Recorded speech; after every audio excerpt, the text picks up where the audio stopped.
Aux yeux du monde, Grace Kelly incarnait l'élégance par excellence, une femme qui passait avec une aisance déconcertante du statut de reine du grand écran à celui de véritable princesse dans un paradis méditerranéen.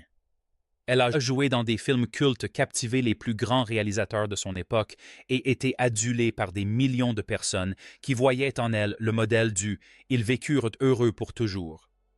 Pourtant, comme l'histoire le démontre souvent, le fossé entre la façade publique et la réalité privée peut être immense et dangereux.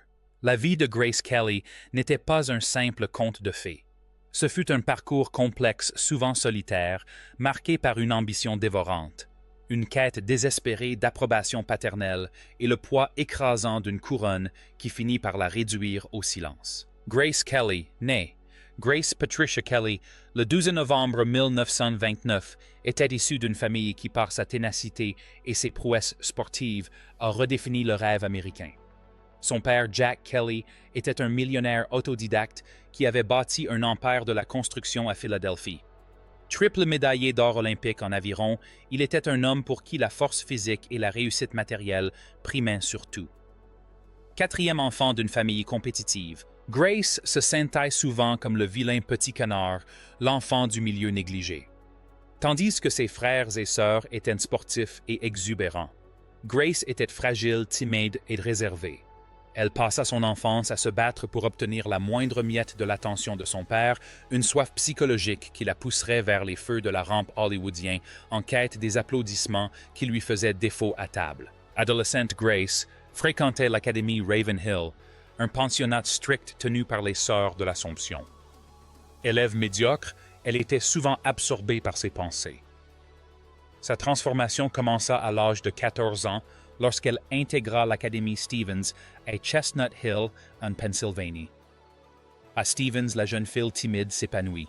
Ses priorités changèrent radicalement des manuels scolaires au département d'art dramatique et à l'attention des garçons. L'un des professeurs remarqua avec humour que si Grace ne s'intéressait pas particulièrement à l'excellence académique, elle possédait une aura lumineuse dès qu'elle montait sur scène.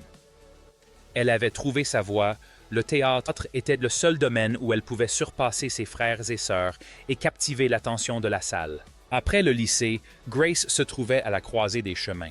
Son père, pragmatique jusqu'au bout, considérait le métier d'actrice comme une profession à peine meilleure que la prostitution et s'attendait à ce qu'elle suive une voie traditionnelle. Pour la première fois, Grace lui a désobéi et est partie en Europe en quête d'elle-même. À son retour, elle s'est inscrite à l'American Academy of Dramatic Arts de New York. Ses parents sceptiques et distants, ONT accepté de ne financer que la première année de sa scolarité, pariant ainsi sur son avenir. Déterminée à leur prouver le contraire, Grace s'installa au célèbre hôtel Barbizon pour femmes sur la 63 et rue un havre de paix pour les aspirantes actrices et mannequins. Pour financer ses études, elle travaillait comme mannequin son teint de porcelaine et ses traits fins faisant d'elle une égérie prisée pour les couvertures de magazines. C'est à cette époque que commença à se forger son image de reine des glaces, même si en privé elle était tout sauf froide. Elle entama une liaison scandaleuse avec Don Richardson, un professeur de l'académie âgé de 27 ans qu'elle cacha à ses parents lors de leur rare visite en ville. Lorsque son père découvrit finalement leur relation, il fut horrifié non pas à cause de la différence d'âge, mais parce qu'il estimait que Richardson n'était pas digne du nom de Kelly. Le talent de Grace était indéniable. Elle a fait ses premières armes à la télévision en direct, jouant dans des dizaines de drames de l'âge d'or du cinéma. Elle a fait ses débuts à Broadway en 1949 dans le rôle de la fille de Raymond Massey dans la pièce The Father. Mais Hollywood l'appelait. Sa grande chance est arrivée au début des années 1950, lorsqu'elle a été choisie pour incarner la jeune épouse Quaker de Gary Cooper dans le western légendaire High Noon 1952. Malgré la différence d'âge entre elle et Cooper, le film a connu un succès retentissant et Grace Kelly est devenue une star du jour au lendemain. Une fois au sommet d'Hollywood, la vie sentimentale de Grace devint un véritable tourbillon que les services de relations publiques des studios eurent bien du mal à contenir. Elle avait la réputation de tomber amoureuse de ses partenaires à l'écran, une tendance qui commença avec Gary Cooper bien plus âgé qu'elle. Pendant le tournage de Mambo en 1953, elle fut liée à Clark Gable et déclara plus tard avec une certaine ironie: que faire d'autre quand on est seul sous une tente en Afrique avec Clark Gable? La production du crime était presque parfaite. Elle eut une liaison avec Ray Milland, une relation qui faillit provoquer un divorce pour Milland et un scandale pour la pure Grace. Elle eut également des aventures avec le couturier Oleg Cassini, l'acteur français Jean-Pierre Aumont, et la rumeur courait qu'elle était la maîtresse de stars comme Bing Crosby et William Holden. Au milieu de ces tumultes sentimentaux, Grace livra la performance de sa vie dans Une fille de la province 1954. À contre-emploi, elle abandonna son image glamour pour incarner l'épouse désabusée d'un alcoolique. Le pari fut gagnant, elle remporta l'Oscar de la meilleure actrice en 1955. Mais même sur scène, la statuette dorée à la main, la victoire lui laissa un goût amer. La réaction de son père fut d'une tiédeur désespérante. Elle aurait déclaré aux journalistes: « J'ai toujours pensé que ce serait sa sœur Peggy. » En mai 1955, alors qu'elle assistait au Festival de Cannes, la vie de Grace prit un tournant décisif qui allait marquer sa légende. Grâce à une série d'événements orchestrés par Pierre Galante, rédacteur en chef de Paris Match, et le mari de l'actrice Olivia de Havilland Grace fut invité à une séance photo au Palais de Monaco avec le prince Rainier III. À 31 ans, le prince subissait une pression immense. Monaco connaissait des difficultés financières et, selon un traité avec la France, si le prince ne donnait pas naissance à un héritier, la principauté reviendrait sous contrôle français. Rainier avait besoin d'une épouse de successeur et d'un moyen de redorer le blason de Monaco. Leur rencontre fut légendaire. Grace arriva les cheveux mouillés après une grève qui avait provoqué une panne de courant à son hôtel, mais le prince fut immédiatement conquis par sa beauté américaine. Grace, quant à elle, était lasse du monde impitoyable d'Hollywood et de l'attention constante portée à sa vie privée. Elle aspirait à un rôle synonyme de stabilité et de dignité. En janvier 1956, après une brève idylle principalement épistolaire, Rainier la demanda en mariage. L'accord prévoyait une dot faramineuse de 2 millions de dollars que le père de Grace paya à contre-cœur grommelant qu'il achetait un titre à sa fille. Locke Dixwit, avril 1956. Le monde entier retint son souffle pour assister au mariage du siècle. Près de 30 millions de téléspectateurs se branchèrent pour voir la star hollywoodienne devenir la princesse Grace de Monaco. Ce fut un spectacle de soie de dentelle et de protocole royal. Mais une fois les flashs éteints, la réalité de sa nouvelle vie s'imposa. Le mariage ne marquait pas seulement son entrée dans la royauté. Elle signait aussi la fin abrupte et forcée de sa carrière d'actrice. Rainier fut clair, Monaco ne voulait pas d'une princesse active. Grace se consacra à son nouveau rôle avec la même discipline qu'elle avait déployée pour apprendre ses textes. Elle devint mère de 3 enfants, la princesse Caroline, le prince Albert et la princesse Stephanie. Aux yeux du public, elle était la consort idéale insufflant une nouvelle vie à la haute société monégasque et transformant le petit îlot en un terrain de jeu pour l'élite mondiale. Pourtant, le monstre ardent de l'amour, comme elle appelait parfois sa passion, ne s'éteignit jamais vraiment. Des rumeurs d'aventures extraconjugales persistèrent pendant des décennies. On la lia à d'anciens amis comme David Niven et même Frank Sinatra, qui demeura un proche confident toute sa vie. On murmurait que Rainier lui-même avait un penchant pour les femmes et les murs du palais ressemblaient souvent plus à une prison qu'à un foyer. Le regret de la carrière perdue de Grace était une souffrance constante. En 1962, Alfred Hitchcock lui proposa le rôle-titre de Marnie. Grace était impatiente d'accepter et Rainier y consentit un instant. Cependant, le peuple monégasque fut indigné à l'idée que sa princesse puisse incarner une kleptomane obligée d'embrasser un homme Sean Connery à l'écran. Grace fut contrainte de refuser le rôle, un chagrin qui, selon beaucoup, la plongea dans une profonde dépression. Elle trouva finalement quelques moyens d'exprimer sa créativité en donnant des lectures de poésie et en intégrant le conseil d'administration de la 20th Century Fox en 1976. Le dernier chapitre de cette vie complexe débuta un lundi matin de septembre 1982. La princesse Grace et sa plus jeune fille Stephanie s'apprêtaient à quitter leur résidence d'été, le Roc à Gel, pour regagner le palais de Monaco. La Rover SD-1 était chargée à bloc de bagages, notamment de robes à repasser pour la rentrée scolaire de Stephanie. La banquette arrière étant saturée de vêtements, il n'y avait pas de place pour un chauffeur. Malgré son track et ses piètres talents de conductrice, Grace décida de faire elle-même les 35 minutes de trajet. A9H30, ils s'engagèrent sur l'étroite et dangereuse route CD30 Cette route était réputée pour ses virages en épingle à cheveux et ses à-pics vertigineux.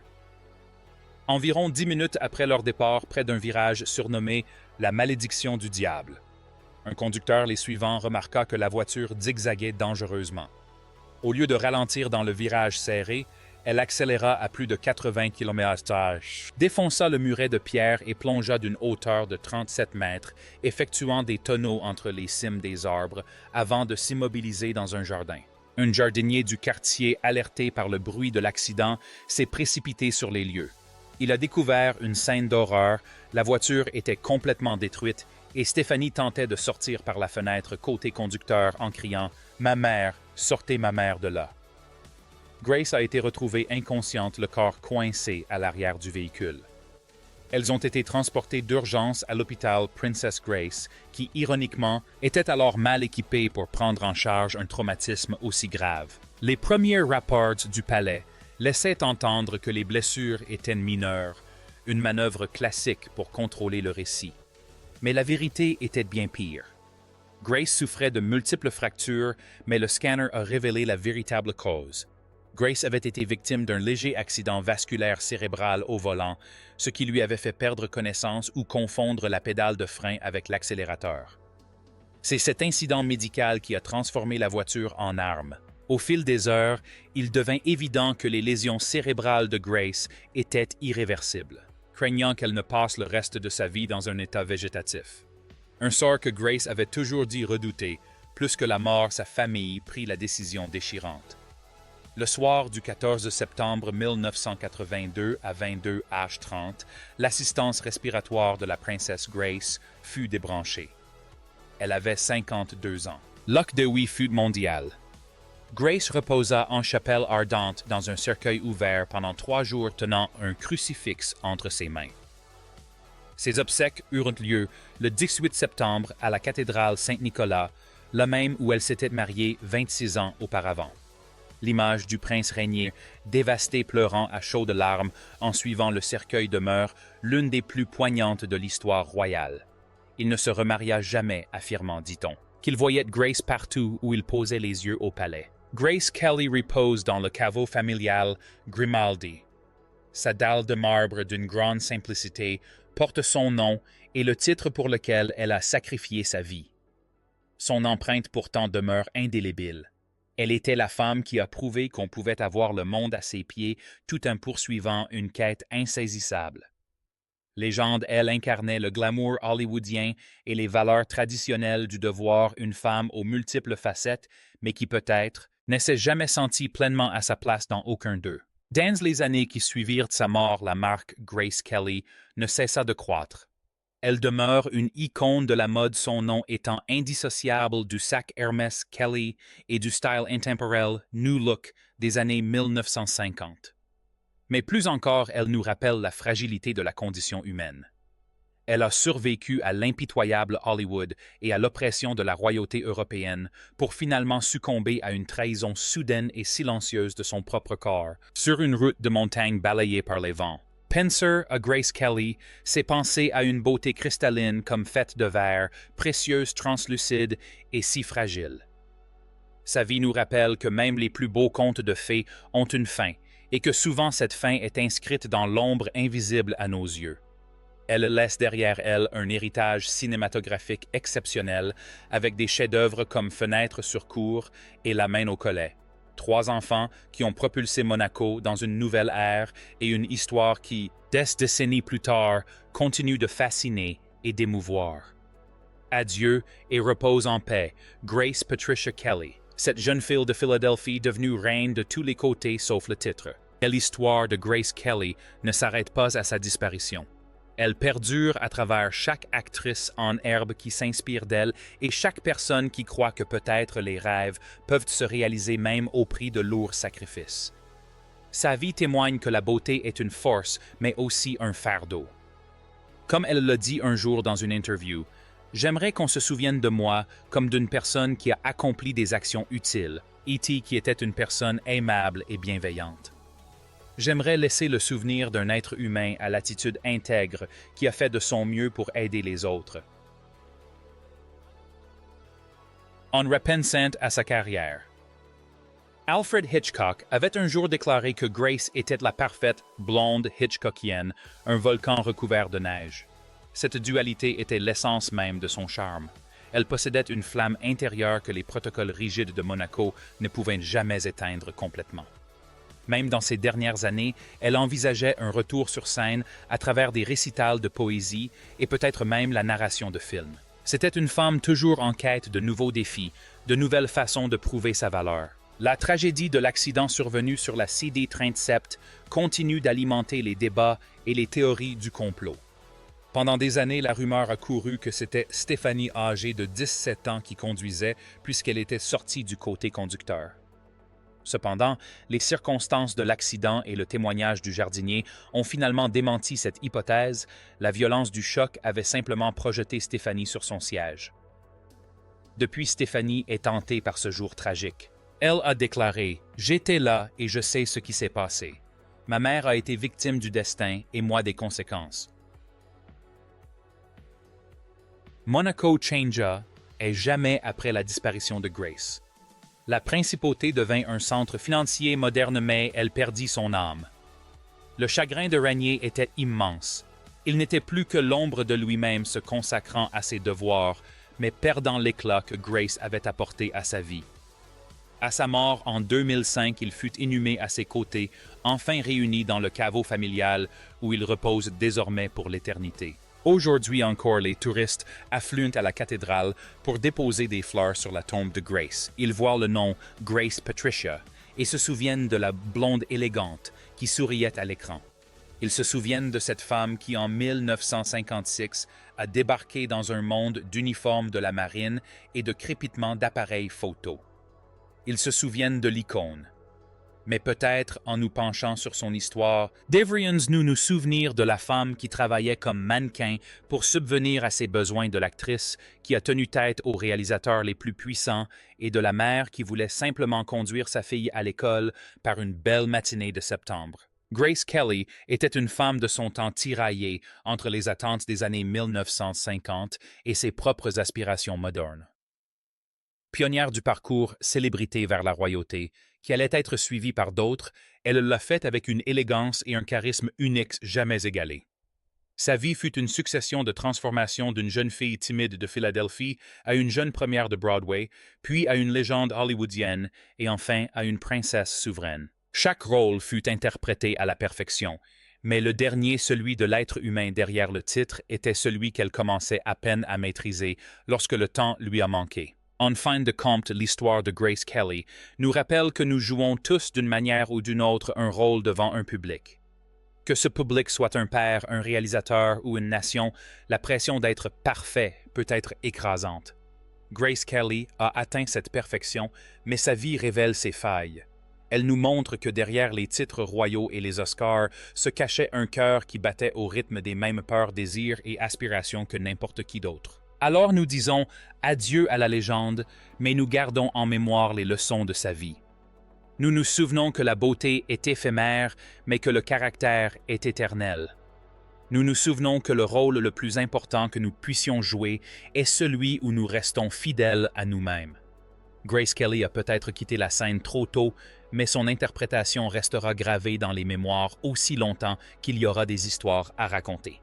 Repose en paix, princesse. Ton conte de fées a peut-être connu une fin tragique, mais la magie que tu as laissée derrière toi est intemporelle.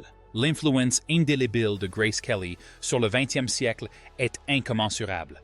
Elle a insufflé un glamour hollywoodien au monde traditionnel de la royauté européenne, sauvant ainsi la principauté de Monaco de l'oubli. Son mariage fut un coup de maître en matière de diplomatie et de relations publiques, mais aussi une quête profondément humaine d'équilibre.